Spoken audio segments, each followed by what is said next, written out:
So you've been tattooing a long time. Mm-hmm. How long? I'm getting close to 30 years. Oh yeah, dude. Yeah. Graduated high school in 91, college in 95, and shortly started tattooing right after that. After college? Mm-hmm. What did you go to college for? Graphic design. Okay. Down at College of Art and Design. Yeah. And I was doing a lot of T-shirt design, and that caught the eye of one of my friends' parents, who they lived in Key West, and they ran Margaritaville, and they also did all the T-shirts for Jimmy Buffett. Cool. And they were looking for something new because all their shirts kind of had that kind of old school hand-drawn look, and I had like Photoshop under my belt. I was learning like Photoshop 1 back in those days. And Yeah. Damn. like I remember even people like who graduated, but when I got there, the people who graduated were coming back to learn Photoshop because they weren't getting jobs because they needed to learn Photoshop.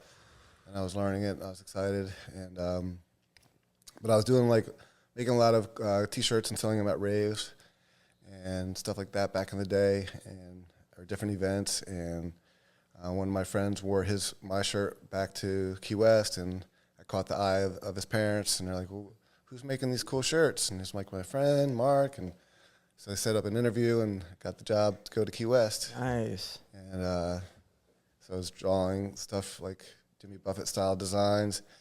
And, in the beginning, I was like, this is epic. I get to go to Key West, but I also wasn't a huge Jimmy Buffett fan. And I was like, kind of a skater, punk rock, and I was into that kind of, I like skateboard art, and I couldn't see how I could do both. Then I realized you can, Yeah. And I can make it my own. I think that's really what birthed my style, because I kind of fought it, and I was like, well, I get to work for Jimmy Buffett. This is a big name. But I don't really want to draw another parrot drinking a margarita. Just about to say, I'm sick of these parrots, man. Sitting in a hammock on the beach or something. Right. And now I love doing that kind of stuff. And of course, you're not going to do it if you don't love it, right? So then I had to make myself love it. I told myself that if I keep fighting this, I'm not going to do good art. If I accept it and really learn about it and see what this big craze is about, why are people so attracted to this Jimmy Buffett guy and what he's talking about? Because I don't really know much more than Cheeseburger in Paradise and his typical songs. And then what really got me into him was when I realized what a true gangster he really is, right? This guy is OG. And at the time I'm listening, back in those days, I'm listening to gangster rap and stuff, and I'm like, these are the gangsters, Ice Cube and all these people. And then once I got into the stories and hung out with some of the people, there's dudes that are on Jimmy Buffett's payroll that live down there, that just get to live down there and drink and party, and because they were in his little gang that would run drugs and stuff.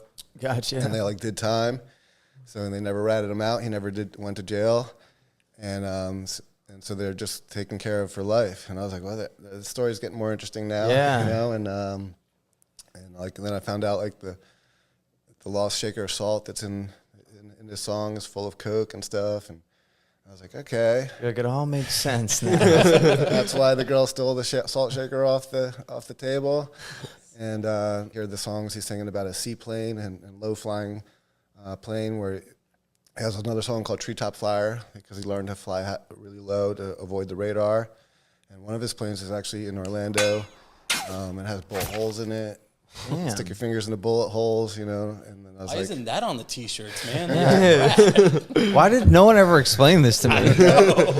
So now it gets more exciting, right? Now you almost want to listen to a Jimmy Buffett song. And then once I did start listening to him, I was listening to the words, and he's telling his stories. And he's not this amazing singer with this great vocal talent. He's an awesome storyteller. Yeah. And so I got really into it, and then my artwork showed, and now I can express it through the artwork, and my love of tropical style almost made me feel like the same kind of a journey that I went on, because Jimmy Buffett wasn't born in Jamaica or one of these tropical islands or Key West. I think he was an Alabama guy who came down and really loved it. So I'm a New Jersey guy, came down.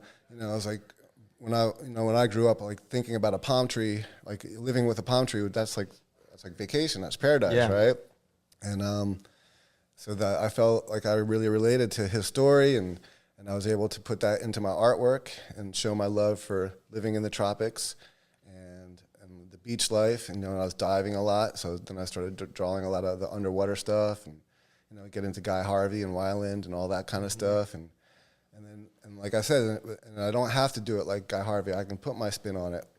I can do the more punk rock skateboard art style into that artwork, Right. and then you can translate it into tattoos, and then it becomes what I call today choppy style.